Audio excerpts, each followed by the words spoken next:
A Torá e a purificação do Estado de Israel. Sabemos que o Eterno confiou a Torá ao povo de Israel, cujo território foi prometido a Abraão, Isaque, Jacó e seus descendentes, e que corresponde ao atual Estado de Israel e a áreas que ainda estão sob domínio de outras nações, mas que devem retornar à soberania israelense. Ezequiel, capítulo 36, versos 5 e 8. É importante entender que os princípios e leis estabelecidos na Torá foram dados especificamente a Israel, conforme está escrito em Gênesis capítulo 3, verso 15, Êxodo capítulo 18, verso 19 ao 20, Neemias capítulo 9, verso 12 ao 14. Essas leis não devem ser impostas a outras nações, e a violação delas levou Israel ao politeísmo e à corrupção que tem gerado conflitos internos e com outros povos, além de profanar o nome do Eterno. De acordo com as escrituras hebraicas, a Torá foi colocada em Israel, portanto, nunca deve ser imposta a outros povos. Essa é uma das principais diferenças entre o monoteísmo israelita e o monoteísmo cristão islâmico, que tentam impor suas leis e costumes nas nações onde se estabelecem. Que princípios e preceitos estabelecidos na Torá são violados por Israel, tornando-a uma nação politeísta, causa de sua degradação moral e espiritual, profanando grandemente o nome do Eterno, e que, sendo adaptada e observada pelos ímpios e o crime organizado, fazem com que seus projetos prosperem. Diferente de outros seres vivos do reino animal e reino vegetal, mencionados no livro de Gênesis, capítulo 1 e 2, unicamente ao ser humano o Eterno concedeu o direito de escolha. Gênesis, capítulo 2, verso 15 ao 17. O ser humano pode optar pela vida ou pela morte, pela bênção ou maldição, sabendo que não existe outra opção para esse direito. Vida e bênçãos ao observar os preceitos pelo Eterno estabelecido, morte e maldição à violação deles. Em resumo, a Torá apresenta apenas dois caminhos, o da vida e o da morte.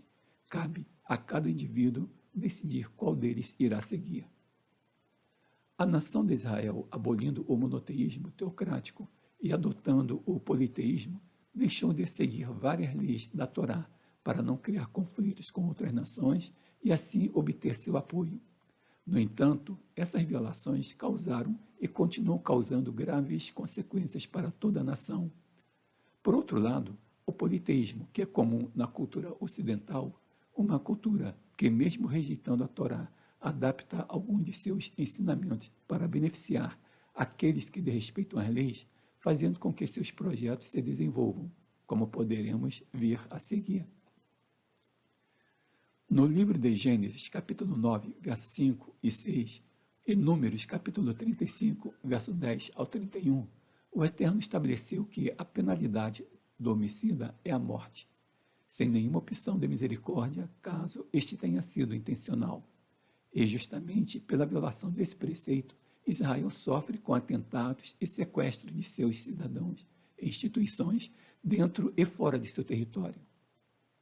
A lei é clara sobre o homicídio. Números capítulo 35, verso 30 ao 31. Todo aquele que intencionalmente tirar a vida de seu semelhante deve ser executado. No entanto, Israel, desviando-se dos preceitos estabelecidos na Torá, os homicidas que cometeram em nome de seu Deus atentados a cidadãos e instituições israelenses são sustentados em presídios, ou seja, recebem abrigo, alimentação, vestuário, assistência médica, etc.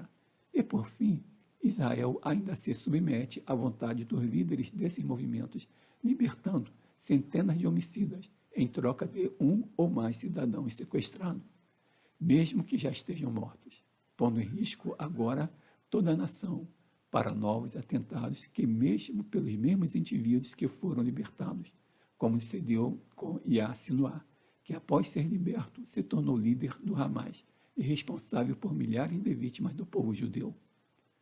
Se Israel houvesse observado esse princípio desde sua fundação, Com certeza, os militantes de outras divindades não ousariam cometer atentados contra a nação.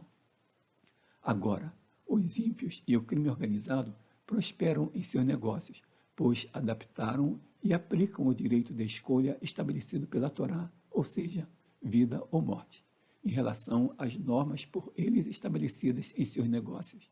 E todos aqueles que tomam parte nesses empreendimentos sabem que, se vacilarem, certamente serão executados sem misericórdia e muitas vezes sob tortura. No próximo vídeo, continuaremos analisando outros preceitos que são ignorados pela nação e as graves consequências dessa omissão. Shalom a todos.